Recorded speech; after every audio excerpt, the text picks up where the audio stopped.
The other category of contemporary art that I want to discuss with you is what I call the emerging capitalists, or the new consumers, I might guess we'd say. And these are artists that I think really encapsulate the new capitalist spirit, or the idea of progress in China.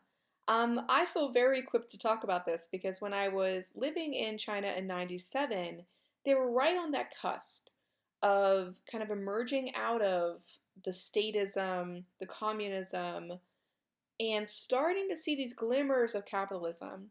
Like I remember there was a McDonald's and a Baskin Robbins and a few places like a Nike store, and how the Chinese were fascinated by these little blips of Westernism, kind of within their culture. And since then, that drive towards Western style capitalism has just sped up and increased to a frenzied pace. And what you note, and what I noted when I was there, is that Western capitalism was viewed as a sign of prosperity. Because when we went to eat at the McDonald's, it was held out as a treat to us. Meanwhile, I was like, I don't eat at McDonald's. I don't like the food. I was a vegetarian at the time. And I was like, yeah, this is just fast food. I don't like to eat this kind of food. But to them, going to McDonald's was expensive. It was, it was Western. It was a symbol of your prosperity. So I noticed that for them, having something Western, doing something Western was considered a very prosperous type of idea.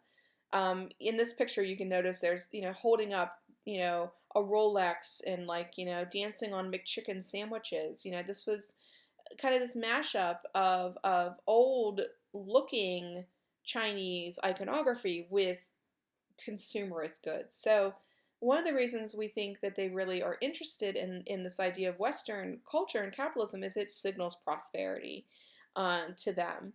Um, where, again, they're an interesting clash of Maoist, statist control, but then people reaching for prosperity at the same time through these capitalistic actions.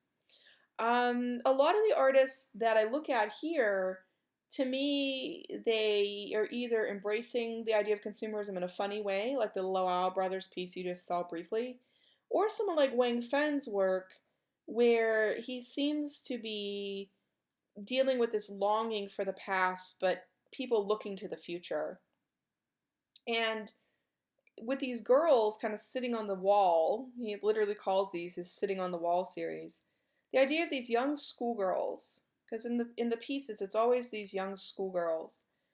They're always sitting on these walls, these older walls linked to what they call the Hutong neighborhoods in Chinese cities. The Hutong neighborhoods are the old neighborhoods now, the very traditional neighborhoods. They sit on one of these walls in the Hutong, and then they look across. We always are looking at their back as they look almost wistfully into the future.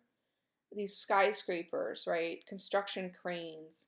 And the idea of like progress and newness as, this contrast to the old.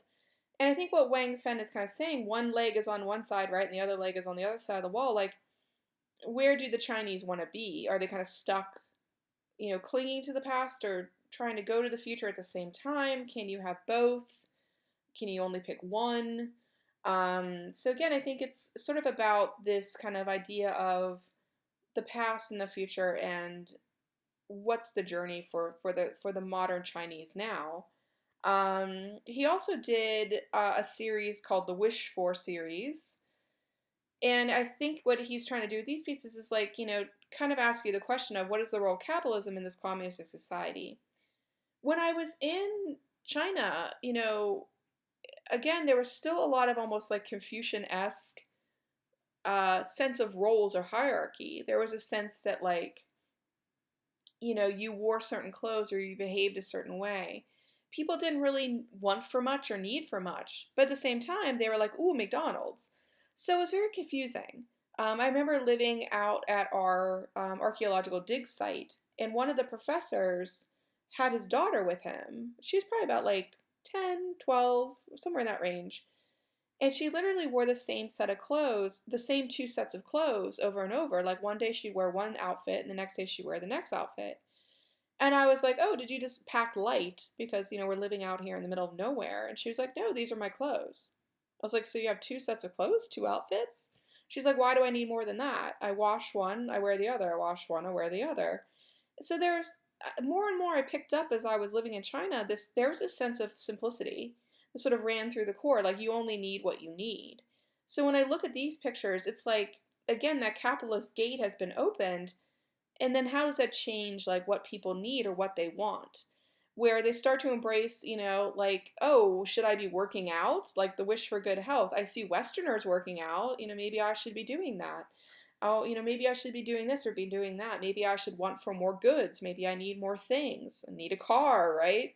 So I think what Wang Fen was trying to get at is, what exactly do you need in a communist culture, but then a communist culture that's turning capitalist at the same time? How do you figure that out? And so in each of these pieces that he did, it was using kind of common symbology from, sort of Chinese lore or heritage or, Maoist decree and such, and setting up this sense of this was the wish for these things that are prized in Chinese culture, right? The wish for patriotism, in a sense. If you behave in a Maoist way, then you'll be able to fit right in. You will never be called out, right? So, can you have, I mean, I think what he's saying is, can you have individuality in a culture that prizes sameness? Um, and again, I noticed a lot of the sameness when I was there, where I felt like American culture is very much about uniqueness and you do what you want to do, wear what you want to wear. And then I went to live in China for a couple months and was like, wow, this is very much a culture about sameness, fitting in. What are the roles to be played? Um, I also wanted to show you the Luau brothers. And I remember when I was seeing them at the end of my grad school days, I couldn't help but chuckle at these works. They really made me laugh because again, they took these kind of old school images like the little plump, Chinese laughing babies, and then made them run around with cigarettes and, Coke cans and different things. And they were open about, this idea that they wanted to have sort of these comical images that use traditional Chinese look and then kind of mash them up with consumer products. The Mao one, of course, makes me laugh the hardest, is if Mao is advertising soda and, again, like hamburgers and McChicken sandwiches and such. Um, so they were like, we wanted to sort of take the old school look and, mash it up with consumerism and capitalism, and it can't help but make you smile and feel confused all at the same time, I think. And then finally, Wang Guangxi did a whole series called the Great Criticism series. And in these works, he takes the Maoist look of poster art that we looked at, or poster propaganda, and then again inserts capitalist sort of imagery like the Coke, in Coke symbol right into the different pieces. And it makes you kind of almost go like, what are these Maoist, what are these Red Guards fighting for now? Are they fighting for Maoist principles? Or are they fighting for the right to buy a Louis Vuitton bag? Because again, you go to China today and it's all shopping malls and consumerism and,